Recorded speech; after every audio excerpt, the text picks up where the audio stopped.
여러분이 생각하는 하나님의 은혜는 뭔가요?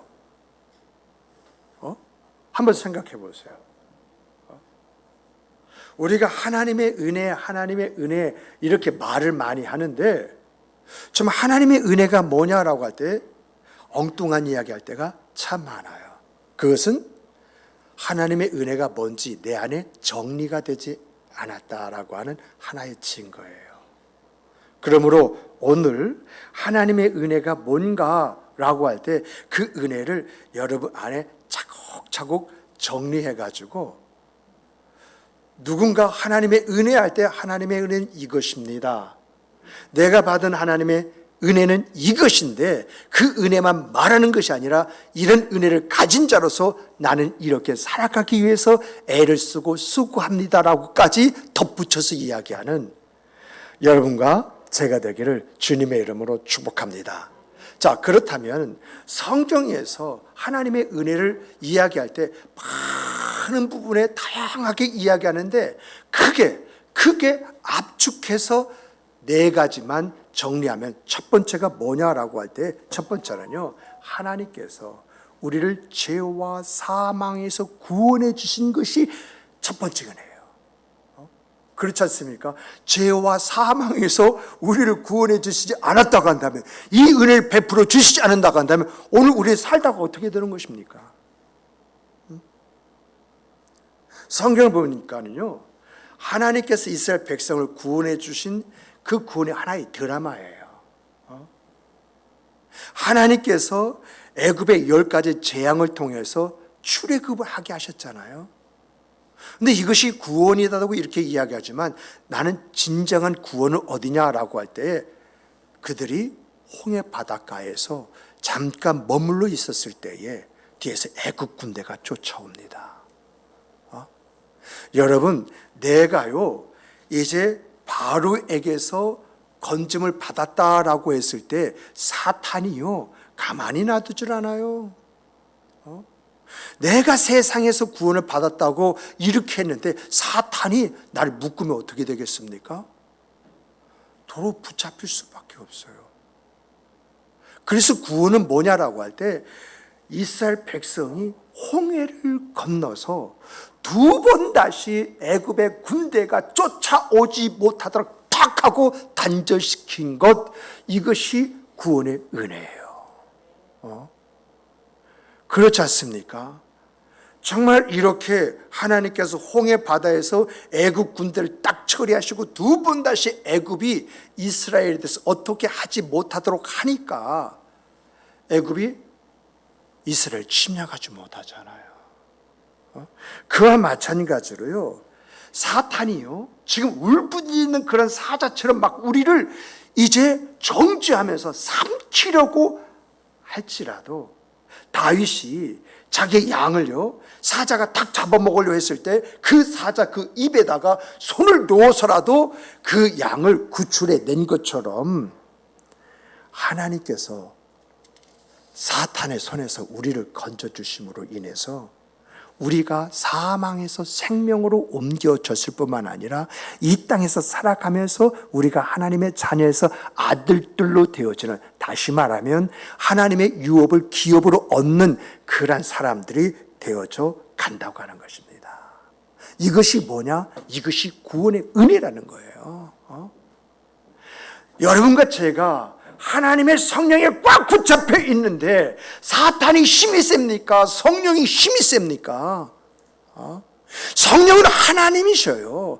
성령은 하나님이시기에 그분은 전지전능하신 분이라고 한다면 마귀는 인간보다 낫지만 겨우 해봐야 반지반능이에요. 그래서 무지무능한 우리가 성령의 힘, 전지전능하신 하나님의 힘을 힘입고 마귀, 반지반능한 그 마귀에게 나사렛 예수의 이름으로 명하에 물러가라라고 명령하면서 그를 내어 쫓을 수 있는 거예요. 이것이 바로 뭐냐라고 할 때 구원의 은혜이다. 그런데 이 구원의 은혜는 뭐와? 죄와 사망에서의 건짐이에요. 죄와 사망에서 건짐. 이것이 구원의 은혜이자 우리가 가장 소중하고 첫 번째로 꼽아야 할 은혜 중에 은혜이다라고 하는 그런 이야기예요. 두 번째는 두 번째는 하나님이 우리에게 주신 은혜가 뭐냐? 은혜가 뭐냐라고 할 때 여러분, 그 은혜는 하나님이 여러분과 제가 이 세상을 살아가면서 살아가는 데서 부족함이 없이 채워주시는 복인 줄 믿으시기 바랍니다. 성경을 보면 하나님이 나를 사랑하고 내 계명을 지키는 자에게는 천대까지로 은혜를 주시겠다 약속하셨어요. 그리고 여호와는 내게로 얼굴 비치사 은혜를 베풀어 주시기를 원하신다고 이렇게 이야기했거든요. 그러므로 이 은혜는 뭔가 하고 살펴봤더니 우리의 생과 그 삶 속에서 내가 받을 물질적인 복, 생활의 복, 개인의 복, 이 모든 것이 하나님이 나에게 주신 은혜다라고 하는 것입니다. 그런데 우리가 이 은혜를 생각할 때요, 좀 구분해야 돼요. 왜 구분하냐면 여러분, 세상이 주는 복이 있습니다. 세상이 주는 복은요, 지금은 좋을 줄 모르지만 그건 너무 쓰고 고통스러워. 하나님 앞에서 회개해야 할 것이 많은 복이 바로 그 복이에요. 왜냐? 하나님을 떠나게 만들거든요. 그런데 하나님이 주시는 그 복 있지 않습니까? 이 하나님이 주시는 복, 이 복이 바로 뭐냐? 은혜라고 하는 것입니다. 그러므로 여러분과 저는 어떤 복을 얻어야 되느냐라고 할 때 여러분, 하나님의 은혜를 얻는 그 은혜 속에 뭐가 있어요? 하나님의 은혜 속에 복이 있는 줄 믿으시기 바랍니다. 내 개인적으로 은혜스럽게 만드는 복, 내 생활 속에서 부족함이 없을 뿐만 아니라 행복하게 만드는 그런 복, 내 가정에서 내 자녀들이 아름답게 하나님의 약속대로 세워져 가는 것, 이것처럼 큰 복이 어디 있어요? 정말 여러분들, 이 자리를 우리 교회 성도들은 자녀들이 나보다 잘 되는 복이 있기를 주님의 이름으로 축복합니다. 제가 지금까지 이렇게 목회를 해오면서 가장 어떤 것이 큰 복인가라고 할 때 성도들도 그 이야기를 하더라고요. 자녀가 잘 되는 것이요, 자녀가 나보다 잘 되는 것이요, 진짜 복이에요. 그냥 그 자녀만 봐도 흐뭇하대요. 그 자녀만 봐도요, 은근히 자랑이 나온대요. 그래서 참 자식은 잘 되고 봐야 된다라고 하는데, 하나님이 은혜 가운데 우리에게 주시는 그 복 중에서 우리 교회 성도는 자녀가 잘 되어지는 그 자녀 때문에 은연중에 자랑 한번 해보면서 삶맛, 즉 감칠맛 나는 그런 맛을 경험하는 여러분과 제가 되기를 다시 한번 주님의 이름으로 축복을 합니다. 세 번째 복은 뭐냐라고 할 때, 세 번째 복은요, 모든 부분에 용서를 받는 것이, 이것이 은혜예요. 은혜. 그런데 여러분, 모든 것이 용서되어진다라고 할 때 여러분과 제가 정말 예수를 믿고 난 다음에 여러분 죄를 지어야 됩니까? 짓지 말아야 됩니까? 우리 김수 권사님, 권사님 예수 믿고 난 다음부터 죄 지은 것이 있습니까? 없습니까? 아마 우리 교회에서 김숙 권사님은 그래도 고준 사람이다 이렇게 인정하기 때문에 제가 그렇게 이야기를 한번 질문 던졌는데 어때요? 우리 조성희 집사님 모태신앙이죠. 지금까지 우리 집사님 죄 한 번 짓지 않았나요? 제가요, 저를 생각해도 진짜 은혜는 다 받았으면서도 죄는 내가 제일 많이 지은 것 같아. 그런데 여러분, 이런 죄를 지었음에도 불구하고 뭔가 하나님께서 나의 그 죄를 용서하여 주실 뿐만 아니라 내가 생각하지 못하는 놀라운 일들과 역사를 내 인생 속에 허락해 주신다고 한다면 이것이 뭐죠? 용서해 주셨다는 것이거든요. 그러니까 용서라고 하는 것은 내가 용서해 줄게. 됐어. 그만해. 이것이 용서가 아니라요. 용서는 뭐죠? 거기에 상응하는, 하나님께서 내가 이러한 사람에도 불구하고 이러한 은혜를, 이러한 역사를 나에게 주시는구나. 그래서 내가 깨닫고 돌이키면서 회복해 나가기 위해서 애쓰고 수고하는 것. 이게 용서예요. 이스라엘 백성들이요, 얼마나 죄를 많이 졌어요. 그래서 하나님께서 너무너무 참지 못해가지고 이스라엘 백성 바벨론 포로로 그냥 끌려가게 만들잖아요. 그런데 여러분, 역사 이래에 이렇게 포로로 끌고 가가지고 포로 된 사람을 그 나라에서 부려먹고 평생 그 나라 속에서 살다가 죽게 만들지, 어느 날 갑자기 그 나라가 인수서가 야 니네 나라로 가 하는 그런 세계사가 어디 있습니까? 그런데 여러분, 이스라엘 보면은 애굽에서는 하나님이 출애굽을 시켰어요. 하나님이. 그런데 이 바벨론 포로에서는 다리오 왕, 그 고레스 왕이 야 가 해서 보낸 것이거든요. 근데 그 당시에 고레스는요, 이스라엘 백성들이요 그들의 땅으로 보낼 수 있는 상황이 아니었어요. 왜냐? 다리오 왕에게 야 네가 이 나라를 통치해라. 그리고 나는 인도로 와서 정복 전쟁을 하겠다 해가지고 지금 다리오라고 하는 그러한 사람에게 이 왕위를 맡기고 지금 자기는 이제 군대를 데리고 전쟁하러 좀 가고 있단 말이에요. 그러면 여러분, 이러한 때에 한 사람이라도 그 나라를 위해서 애를 쓰고 수고할 사람이 있어야 되지 않습니까? 전쟁 때 그거는 일일이 다 끌고 가야 되는데 포로 민중에서 그들을 끌고 부려먹어야 되지 않겠습니까? 그런데 너희들의 나라로 가라 하고 해방시키는 것이 그것이 쉽겠습니까?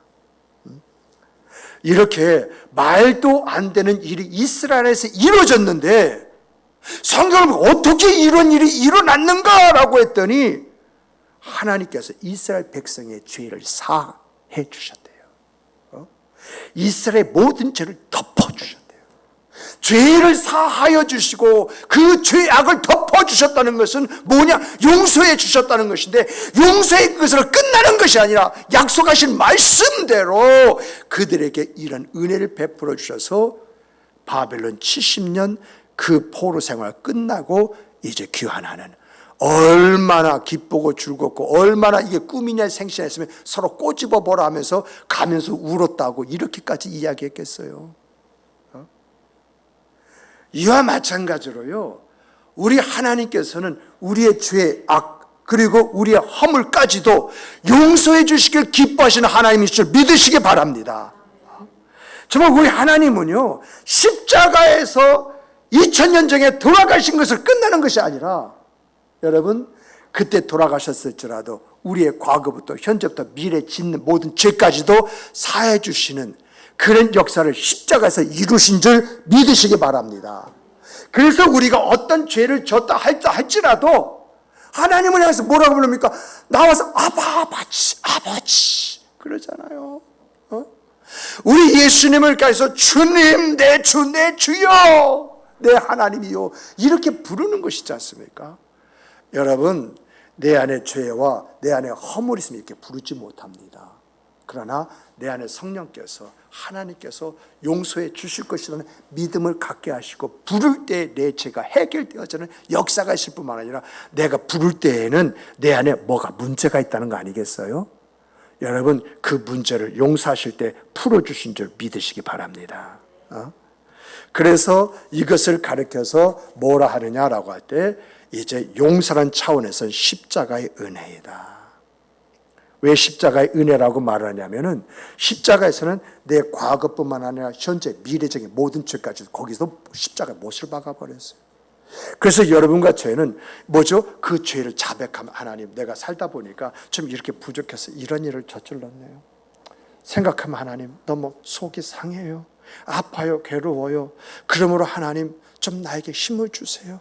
이러한 죄로부터 내가 일어설 수 있고 그 죄를 밀어낼 수 있는 힘을 주세요 하고 우리가 기도할 때 마음에 평강이 오지 않습니까? 그 평강이 뭐죠? 용서했다는 뜻이에요.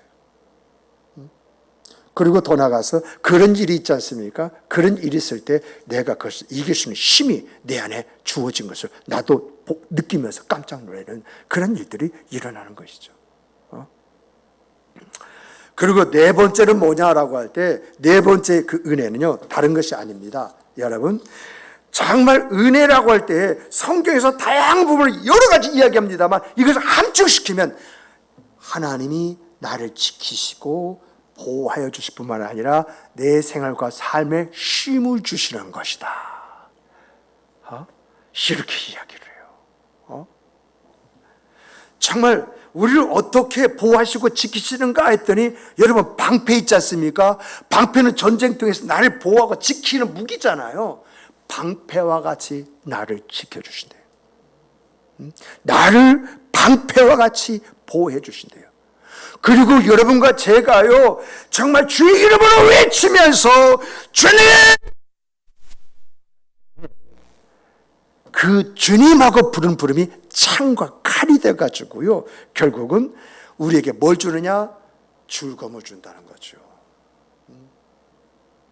만족을 준다는 것이죠. 삶의 아름다움을 덧입혀 주신다는 것이죠. 그래서 성경을 보니까 부를 때에 응답하겠고, 내가 뭐라고 합니까? 부르짖을 때에 내가 여기 있다리라. 아멘이십니까? 아멘이십니까? 이렇게 우리를 보호하시고 지켜주신다는 거예요. 그리고 더 나가서요, 쉼을 주시는데, 어떤 쉼을 주시는가라고 할 때, 노도와 같은 그 광풍 있지 않습니까? 모든 걸 다 쓸어가 버리는 이런 그 환란 속에서, 어떤 폭우와 같이 주체 못해서 어쩔 줄 모르는 그러한 일을 우리가 만나지 않습니까? 그런데 성경에서 이야기하는 것은, 하나님께서 은혜를 베푼 자에게는 쉼을 주신다라고 할 때, 이런 광풍 같은 환란, 그리고 폭우같이 주체 못하는 그러한 일들을 만나게 하신다? 만나게 하시지 않는다? 만나게 하지 않는다는 것입니다. 이게 은혜라는 거예요. 이게. 그러다 보니까 그런 일이 없으니까 우리가 뭐죠? 발 뻗고 자는 거잖아요. 이게 쉼이라는 거예요. 이 쉼. 이 쉼을 다른 말로 하면 평안이다라고 이렇게 이야기하는데, 이러한 것들을 하나님이 우리에게 은혜로 주신다는 거예요. 은혜로. 그러므로 여러분, 하나님의 은혜는 크게 네 가지입니다. 네 가지. 이 네 가지를 우리가 딱 머릿속에 개념을 정리하고, 이 은혜 속에서 내가 지금 어떤 은혜를 얻어야 되는가, 어떤 은혜를 받아야 되는가, 어떤 은혜를 누려야 되는가, 이것을 생각하고 나아갈 때, 하나님, 나에게 이런 은혜를 주십시오 라고 이렇게 하나님 앞에 직설적으로 구할 수 있다라고 하는 그런 이야기거든요. 그런데 여러분, 이런 하나님의 은혜를요, 하나님의 은혜를 좀 더 깊이 있게 보니까, 하나님은 이런 은혜를 우리에게 주시는데, 주시는 것으로 만족하거나 끝나지 않고, 너희가 나의 은혜를 받았느냐? 내가 그것을 믿고 확신하느냐? 그리고 네가 고백하고 있느냐? 그렇다면 너희가 나의 은혜를 받았다고 인정한다면, 고백한다면 어떻게 살아야겠느냐? 이것을 이야기하시더라라고 하는 것입니다. 따라서 해보십시다. 어떻게 살아야 하느냐? 다시 말하면요, 너희가 나의 구원의 은혜를 받았느냐? 아까 이야기했죠. 하나님이 첫 번째 주신 은혜가 구원의 은혜라고. 너희가 구원의 은혜를 받은 것을 믿느냐? 확신하느냐? 고백하고 있느냐? 그렇다면 어떤 태도로 살아야 할 것이냐? 이것을 이야기하고 있다는 거예요. 정말 여러분과 제가요, 구원의 은혜를 받았어요. 그래서 우리가 하나님의 자녀에서 하나님의 아들로 그 유업을 얻을 그런 자로서 장차 우리에게는 천국이 눈앞에 있어요. 천국이 보장되어 있는 사람이요, 죽어도 할렐루야, 살아도 할렐루야. 이것이 여러분과 저예요. 그럼 이런 은혜를 받았다고 한다면 너희가 어떻게 살아야 되느냐? 따라서 해보십시다. 감사하며 찬양하는 자로 살아라. 여러분, 구원이 이런 값없는 은혜지 않습니까? 이런 은혜를 나에게 입혀주셨다라고 할 때 그 은혜를 내가 깨닫고 그 은혜 살아간다면 내 입에 뭐가 있어야 돼? 감사가 있어야 되지 않습니까? 아직 나는 이런 사람인데 하나님께서 구원의 은혜로 나에게 소망 가운데 살아가는 이 미래가 내 앞에 있습니다. 할렐루야! 이게 우리의 찬양이 되어야 된다는 거죠. 그래서 구원의 은혜를 받은 사람은 뭐가 있어야 돼요? 감사와 찬송이 있어야 된다. 이것을 이야기하고 있다는 거예요. 또 너희들이 하나님이 주시는 내가 주시는 복을 받았느냐? 복을 받았느냐? 왜 내가 너희에게 복을 주었겠느냐? 정말 내가 나로부터 복을 받았다가 되면 내가 어떻게 살아야 할 것이냐? 어떻게 살아야만이 그 복을 복되게 만들 수 있느냐? 이것을 이야기하고 있다라고 하는 이야기거든요. 여러분, 하나님이 주신 복은 주의 일을 위해서 쓰는 복인 줄 믿으시기 바랍니다. 내가 먹어도 주를 위해서 먹는 것이고, 내가 돈을 써도 주를 위해서 쓰는 것이고, 내가 건강을 위해서 그 돈을 써도 왜 건강해야 됩니까? 주의 일을 위해서. 그리고 또 하나님께서 나에게 갑자기 어떤 돈을 주신다고 한다면요, 여러분, 이걸 어떻게 해서 불릴까 생각하기보다 어떻게 쓸까? 어떻게 쓸까가 여러분과 저의 생각이 되기를 주님의 이름으로 축복합니다. 저는 많은 경우에 돈 있으면 이거 어떻게 쓰지? 이렇게 생각합니다. 그러다 보니까 이상하게 쓸 곳이 다 있어요. 이런 쓸 곳이 결국 내가 어떤 일을 했을 때 도움의 손길로 나에게 다가오더라라고 하는 것입니다. 그렇지 않습니까? 그냥 지방에서도, 그리고 아는 목사님들 중에서도 이제 목사님 저거 한번 보내줘. 뭐? 했더니 순소지 하나 이렇게 보내달래. 보내준 곳 한 군도 없습니다. 그냥 싫지 마세요. 했더니 지방에서 그냥 문자라도 그냥 안 했으면 참 좋겠습니다. 했더니 그래 문자만 넣을게요. 그래서 알아서 하세요. 그리고 다른 분에게 이야기하지 않았는데 그저 여기저기에서 이렇게 참 나도 생각하지 못했어요. 화분이 들어오면 한 서너 개 들어올까 했는데 이제 이게 어떻게 이걸 주체할지 모르겠어요. 이거 한겨울 지나면 다 죽을 텐데 이거 어떻게 살리나? 이거요, 여러분 들고 왔다 갔다 하려면 제가요, 저 밑에다가 제가 그 배달하시는 분 있지 않습니까? 배달하시는 분에게 여기까지 올려다 주실 때 한 두 분이 올려다 주고 나서 그 다음부터 전화하면 올려다 주세요 라고 할까 보다 저 밑에 다 두고 간 거야. 야, 그거 끌고 올라오는데 진짜 이러다가 허리 상하겠다. 허리 상하겠다. 그런데 이것은 이제 어디다 갖다 둡니까? 오늘은 좋은데 내일부터 이거 어떻게 해요? 아마 우리 성진이가 웃는 거 보니까 나 죽었다. 나 죽었다. 그러는 것 같아.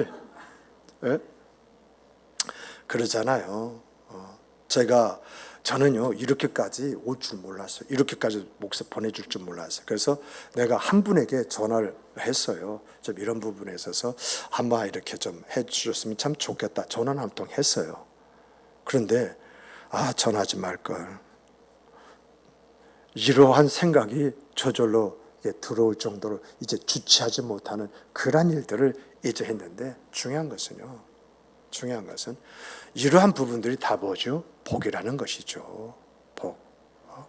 이러한 복을 어떻게 사용할 것이냐라고 할 때, 여러분, 하나님 주신 복을 어떻게 이 복되게 할 것인가를 먼저 생각하는, 그래서 그 복이 또 다른 복을 물고 오게 만드는 여러분이 되시길 주님의 이름으로 축복합니다. 축복합니다. 또 여러분, 이제 하나님부터 용서를 받는 은혜를 우리가 받았잖아요. 용서를 받을 뿐만 아니라 하나님의 역사 속에 우리가 회복되어지는 그런 일들이 일어났습니다. 그럼 여러분, 하나님이 궁일이 여기신 은혜를 받았다고 한다면 왜 그 은혜를 주셨겠습니까? 어떻게 살라고? 어떻게 살라고요? 쉽게 말하면요, 죄 짓지 말고 살라는 겁니다.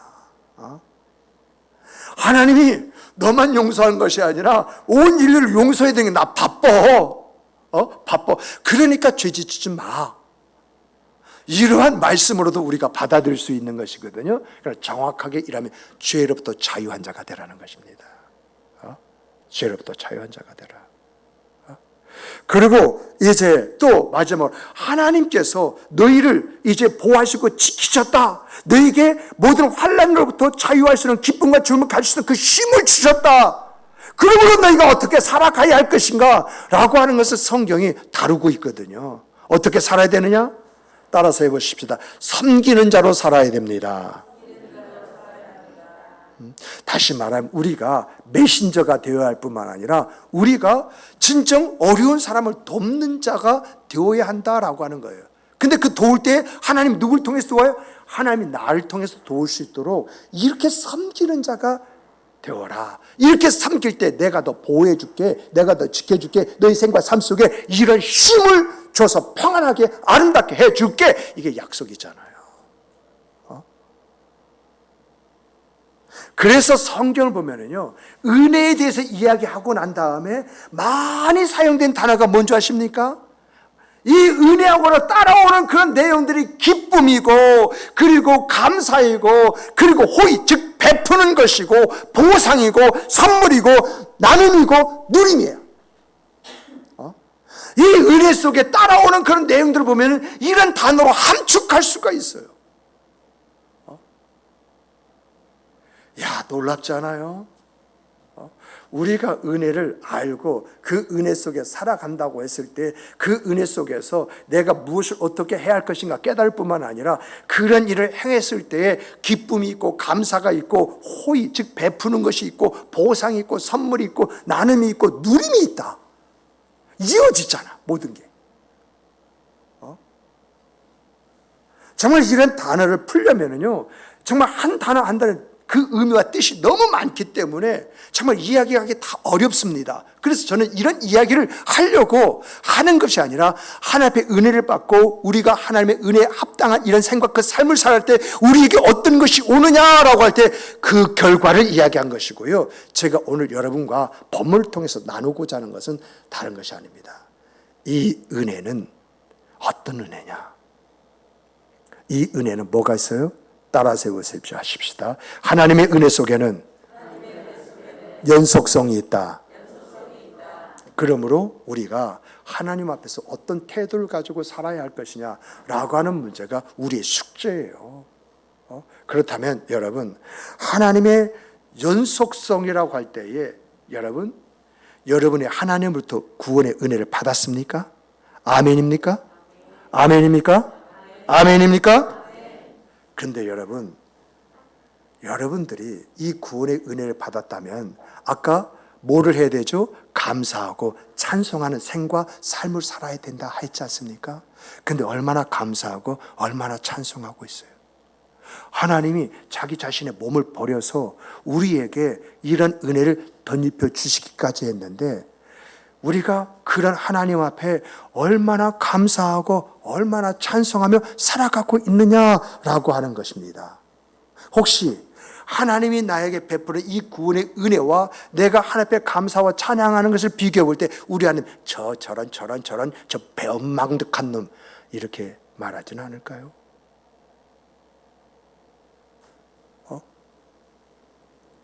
또 여러분들이요, 여러분 생각과 삶 속에서 지금까지 지내온과 주의 은혜 있지 않습니까?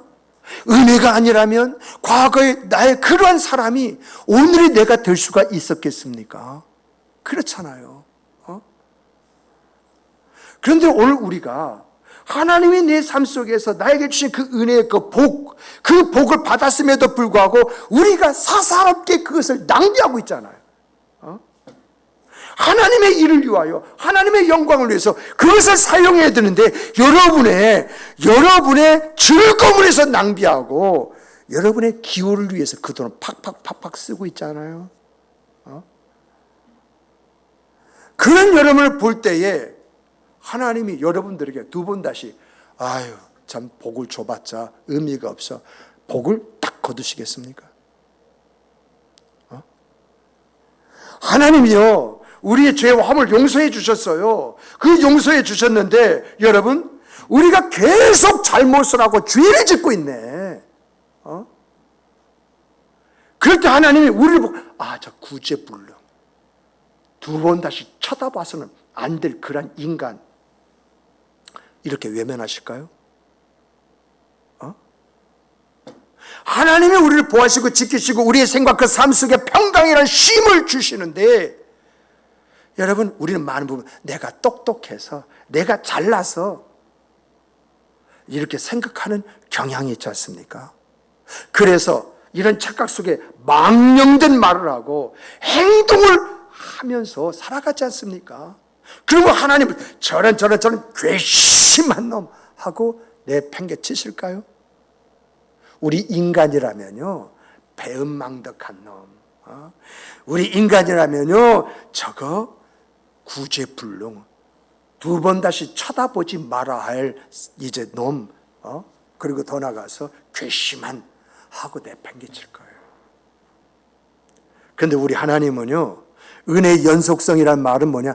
한 번 은혜를 베풀었으면 그 은혜가 내가 하나님의 나라에 설 때까지 임하는 줄 믿으시기 바랍니다. 그래서 이 은혜는 다른 말로 하면 축복이다, 이렇게 이야기하는 거예요. 이렇게. 정말 여러분, 우리 함께 한번 따라서 해봤으면 참 좋겠습니다. 내가 받은 은혜는 영원한 은혜다. 정말 그래서 하나님의 은혜는 연속성을 가지고 있다. 예를 들어서요, 내가 20살 때에 예수를 믿었어요. 그러면 하나님께서 우리 죄를 용서해 주신다고 할 때 20살 때까지 지었던 그 죄를 용서해 주시나요? 아니면 오늘도 앞으로도 짓는 그 모든 죄를 용서해 주시나요?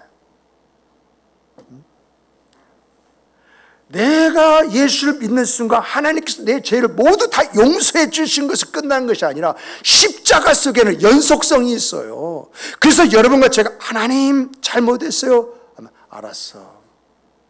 마귀가요, 저건 죄진 인간이 아니냐, 저 흉악한 죄를 지었는데 어찌 저게 하나님의 아들이 될 수 있어, 하나님의 기업을 받을 수 있습니까 하고 이제 우리에게 참소한다 할지라도 하나님은 그 하늘 성소에는 예수의 피를 갖다 발라버리세요. 봐라, 죄 있느냐? 빨간색이지. 용서가 되었다는 이야기입니다. 그래서 하나님은 나를 구원하신다라고 하는데, 우리가 성경 보면 그리스도 옷 입고, 그리스도로 옷 입고 라고 하는 말이 나오지 않습니까? 그리스도 옷 입고라고 하는 말이 여러 말로 이야기할 수 있는데 그 중에 하나가 피를 묻히고란 뜻입니다. 우리가 하나님 앞에 섰을 때 우리가 너덜거리는 옷을 입은다면 그리스도의 그런 의로운 옷으로 갈아입게 되어지는 것이고요. 이제 사탄이 그 참수가 있다라고 했을 때 하나님께서 어떻게 하늘 성소에 있는 그리스도의 보혈을 씻어버린다는 겁니다.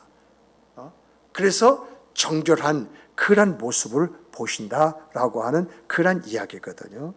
그래서 이제 고린도후서 5장 17절 보면은 누구든지 그리스도 안에 있으면 새로운 피조물이라, 새로운 피조물이라. 아멘이십니까? 여러분과 제가 새로운 피조물을 믿으십니까? 이렇게 우리는요, 하나님의 은혜에서 떠날래 떠날 수 없는 사람이에요. 이 은혜는요, 우리가 하나님의 영원한 나라, 그 천국에 들어갈 때까지 유효한 은혜입니다. 이런 값진 은혜를 받은 사람이 여러분과 저라는 거예요. 그래서 오늘 본문은 이걸 확증시켜 주세요. 자, 1절 한번 보십시다. 자, 본문 1절, 하나님이 자기 백성을 버리셨느냐? 그럴 수 없느니라. 그럴 수 없느니라. 절대 그런 일은 일어나지 않는다는 거예요. 그래서 2절 보면 하나님이 그 미리 아신 자기 백성을 버리지 아니하셨나니 너희가 성경이 엘리야를 가리켜 말한 것을 알지 못하느냐? 그가 이스라엘을 하나님께 고발했대요. 무슨 말이냐면은 하나님께서 이스라엘 민족을 택하시고 또 이제 그 이스라엘과 함께 하셨지만 그들이 하나님의 은혜를 떠났다 할지라도 하나님은 그를 버리지 않았다는 거예요. 하나님은 이스라엘 백성을 버리지 않았다고 이렇게 이야기하면서 3절에서 엘리야에 대해서 이야기합니다.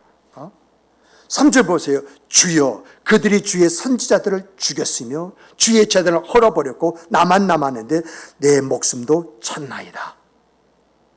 하나님, 그들의 예언자들이요 다 죽였어요. 하나님 아시다시피 하나님 앞에 제사 드리는 그 제단을 다 헐어버렸어요. 이제 남은 것이라면 내 목숨 하나인데 내 목숨도 찾아서 나를 죽이려고 해요. 하나님 그러면 어떻게 좀 해야 되는 거 아니겠습니까? 그들을 치시든지 죽이시든지 그렇게 해서라도 바로 잡아야 되는 것이 하나님이 하셔야 할 일이 아니겠습니까? 이렇게 지금 이야기했다는 거예요. 그런데 하나님 뭐라고 말씀하십니까? 4절 보면 그에게 하신 말씀이 무엇이냐? 내가 나를 위해서 바알에게 무릎을 꿇지 아니한 사람 7천을 남겨두었다 하였으니 라고 이야기합니다. 하나님은요 엘리야의 생각과 엘리야의 마음과 엘리야의 외침과는 달리 이스라엘 안에 바알에게 절하지 아니한 사람 7천을 남겨두었다라고 이렇게 이야기합니다. 정말 엘리야는요 하나님께서 어떤 징벌이라도 내려서 이것을 바로 잡아야 되지 않겠습니까? 이렇게 생각하고 간청했는데 하나님은 거기에 단 한마디 말씀도 하지 않으시고 바알에게 무릎을 꿇지 않는 사람 7천이 있다고 하셨다는 것입니다. 이 말은 뭐냐라고 할 때 한 번 하나님께서 이스라엘 택하시고 구원의 은혜를 베풀어 주시면 끝까지 간다는 거예요. 그래서 선지자 입장에서 하나님 치시옵소서라고 한다 할지라도 하나님 그들을 칠 수가 없다는 거죠. 다만 하나님의 일들을 위해서 남겨둔 사람 그들도 또 일하시고 역사하신다는 그러한 이야기거든요. 정말 여러분 성경을 보면은요 이런 말씀이 있어요. 하나님께서 은혜를 베풀어 주신 택한 자들이 있지 않습니까? 그들이 이 땅에 살아가서는 하나님의 영광을 가리울 것 같아요. 저 마귀밥이 될 것 같아요. 그럼 하나님께서 그를 죽여서라도 데려가서 그 영혼을 구원받게 만든다고 그랬어요. 이런 말씀을 비춰볼 때 우리가 출애굽을 할 때에 이스라엘 민족이 광야에서 40년 동안 얼마나 목이 곧은 백성으로서 하나님의 일에 사사건건 방해하고 회방하고 또 더 나가서 모세를 힘들게 만듭니까? 그래서 하나님께서 너희들이 40일 동안 정탐한 것을 1년씩 계산해서 40년 동안 이제 너희들이 이 광야에 생활할 것이라고 1세대를 다 죽여버리시잖아요. 그래서 광야에 태어난 2세대를 데리고 하나님께서 가나안 땅으로 들어가시지 않습니까? 그럼 1세대는 구원 받았네 받지 못했나요? 하나님께서 택하신 사람은요 어떤 방법을 거쳐서라도 그 영혼을 구원하신 줄 믿으시기 바랍니다. 우리가 잘 아는 대로 이 초대교회 시대에 아나니아와 삽비라가 있었지 않습니까? 하나님 앞에서 사도들 앞에서 성도들 앞에서 내가 이런 것을 팔아서 이렇게 하나님 앞에 드리겠습니다 라고 약속해놓고 딱 팔리니까 돈이 아까워서 반을 숨겨놓고 반만 이제 내다가 이제 남편이 죽고 아내가 죽은 그 사건이 이제 아나니아와 삽비라 사건이잖아요. 그렇다면 여러분 아나니아와 삽비라는 천국에 갈까요? 지옥에 갈까요?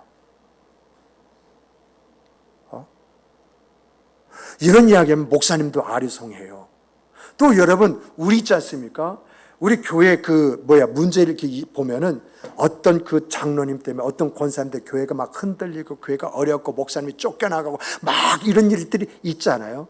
그러니까 성도들도 하나님 저 사람은 이제 지옥에 갈 거야 천국에 못 갈 거야 이렇게 이야기하는 경우가 있는데 여러분 그분 천국에 갈까요? 지옥에 갈까요? 우리는 대부분 지옥 갈 거야 라고 하는데 그것이 아니라 그 사람도 천국에 갑니다. 천국에 갑니다. 왜냐하면 하나님은 이미 말씀하셨어요. 입으로 신하고 마음으로 믿으면 구원을 받으리라. 사람이 마음으로도 의에 이르고 입으로 신하여 구원에 이르니라고 말씀하셨거든요. 근데 이게 진정성이 있느냐 없느냐 차이는 있겠습니다만은 진정성을 가지고 있었다라고 한다면 하나님은 그걸 구원시켜야 돼요. 단 우리가 알아야 할 것은요. 우리는 바로 죽어서 천국 날아가는 것이 아니라 성경을 보면 우리가 지금 죽으면 어떻게 됩니까? 내 개인의 종말로 인해서 내가 죽게 되어지면 낙원과 음부로 가요. 낙원과 음부로. 근데 낙원으로 가는 사람은 믿은 사람이 낙원을 가고요. 믿지 않은 사람은 음부로 가요. 그리고 난 다음에 그리고 난 다음에 예수님께서 이 땅에 오시지 않습니까? 이 땅에서 천년 왕국이 있었을 때에 바로 이스라엘 1세대와 같은 사람, 아나니와 삽비라와 같은 사람, 이제 장로와 권사임에도 그것 때문에 이제 교회를 힘들게 하고 목사가 쫓겨나게 만드는 그런 사람들 있지 않습니까? 그런 사람 천년 왕국에 들어가지 못합니다. 정말 온전히 하나님의 은혜 안에서의 아름다운 그 생각, 그 삶을 살아간다면서 예수 그리스도와 함께 이 땅에서 천년 왕국을 살아가는 거예요. 주님과 함께 왕노릇하는 거예요. 그리고 난 다음에 이제 천년 지나고는 백보자 심판이 있지 않습니까? 백보자 심판 때 그때서 구원을 받고 그때서 천국에 들어가요. 그래서 우리가 잘 아는 대로 이제 10명의 그러한 처녀가 등불을 준비했는데 기름을 준비하지 못한 그러한 처녀들, 하나님의 이제 그 나라, 그 상에 들어가지 못하고 문이 닫혀버리잖아요. 이게 뭐죠? 천년 왕국에 들어가지 못한다. 그러다 보니까 왜 내가 하면서 밖에서 이제 가슴을 치고 통곡하는 것이 뭐냐? 천년이고, 천년 동안 안에 들어간 사람은 주님과 더불어 왕노를 하는 그런 은혜, 그런 역사가 있다라고 하는 것이 성경의 이야기거든요. 그러다 보니까 이런 문제 저런 문제 속에서 어떤 문제가 일어나니까 천년 왕국이 있다 없다라고 하는 그 신학적인 논쟁이 있는데 성경은요 천년 왕국에서 분명히 이야기하고 있다는 것입니다. 어쨌든 우리가요 하나님의 은혜를 받았다고 한다면 오늘 무엇을 하면서 어떻게 살아가야 할까요? 하나님이 내게 주신 은혜를 인정하고 하나님의 경륜 속에서 나를 복되게 하려고 한다면 내가 어떻게 해야 할까요? 하나님이 내게 주신 은혜를 은혜답게 만들려고 한다면 내가 어떻게 해야 할까요? 하나님이 내게 주신 은혜를 통해서 내가 평강과 형통으로 나가려고 한다면 내가 어떻게 하면 될까요? 또 우리가요 하나님의 은혜에서 벗어나지 않으려면 우리가 어떻게 해야 하면 될까요? 우리가 하나님의 은혜를 떨어지면요 여러분과 제가 하나님의 은혜를 떨어지면 난 그 당시 율법의 사람이 됩니다. 하나님을 떠나는 것이 아니라 정지하고 손깍지로 이제 삿대질하면서 이야기하는 율법 사람이 돼요. 그래서 은혜에 떨어지면 율법적인 사람이 되어지는데 내가 이제 율법의 사람이 되지 않으려면 내가 어떻게 해야 되느냐? 우리가 하나님의 은혜에서 분별력 있게 살아가려고 한다면 내가 어떻게 해야 할 것이냐? 라고 할 때 성경은 딱 하나로 갖춰줍니다. 우리 함께 따라서 해보십시다. 늘 감사하며 삽시다. 방법은 이거 하나밖에 없어요. 늘 내가 감사하며 살아갈 때 하나님이 내게 주신 은혜가 내 안에서 견고해지는 거예요. 생각해 보세요. 감사밖에 없는 그 사람이 하나님의 은혜 앞에서 어떤 그 모습을 갖겠어요? 정말 우리가 하나님의 은혜 안에서 살기를 원한다면 우리의 입술에 감사가 붙어 있어야 하는 줄 믿으시기 바랍니다. 내가 구원받은 사람으로서 온전한 그 생각, 그 삶을 살려고 한다면요 내 입에 감사가 있어야 돼요. 내가 복받는 사람으로서요 그 하나님이 주신 그 복을 지속 반복적으로 누리길 원한다고 한다면 내 입술에 감사가 있어야 돼요. 나의 화물과 죄로부터 내가 용서를 받고 긍휼히 여기는 받는 그런 사람이 되길 원한다면요 내 입술에 감사가 있어야 돼요. 내가요 하나님의 지키심과 하나님의 보호하심과 하나님의 평강 속에 그 쉼을 갖기를 원한다면요 여러분 내 입에 뭐가 있어야 돼요? 감사가 있어야 됩니다. 여러분 우리가 감사함으로 그 궁성에 들어간다고 했어요. 근데 궁성에 들어간 사람이 감사 때문에 들어간 거거든요. 그 궁성이 뭐죠? 하나님의 나라잖아요. 천국이잖아요. 감사함으로 그 문에 들어가서 어디 합니까? 찬송으로 그 보좌 앞에 영광을 돌린다라고 하는 것이 성경의 이야기였지 않습니까? 여러분 저와 여러분들이 하나님의 그 나라에 들어가면 우리의 입에는 감사 대신에 찬송이 있는 줄 믿으시기 바랍니다. 이것이 성경의 이야기잖아요. 그러므로 은혜의 완성은 뭐다? 감사이다. 그래서 그 은혜 속에 내가 들어가서는 뭐하냐? 하나님을 해서 찬송하게 되어져 있다라고 하는 것이 성경이 말하는 영적인 원리다라고 하는 것입니다. 그러므로 사랑하는 성도 여러분, 여러분과 저에게는 뭐가 먼저 있어야 되겠습니까? 감사가 있어야 됩니다. 그런데 이 감사는요, 립 서비스는 안 됩니다. 하나님 그거 모르시겠어요? 내 감사는요, 마음의 표현이 담겨야 됩니다. 내 삶으로 표현하는 표현이 있는 것이 진정한 감사예요. 그러므로 여러분과 저는 어떤 감사를 해야 되나? 따라서 해보십시다. 진정성 있는 감사를 하자. 정말 이런 감사를 통해서 여러분의 마음이 표현되어지고 여러분에게 하나님의 은혜가 더 풍성하게 주어지고 펼쳐질 뿐만 아니라 여러분의 생애 삶에 아름다운 간증이 있기를 주님의 이름으로 축복합니다. 축복합니다. 축복합니다. 우리 함께 기도하시겠습니다.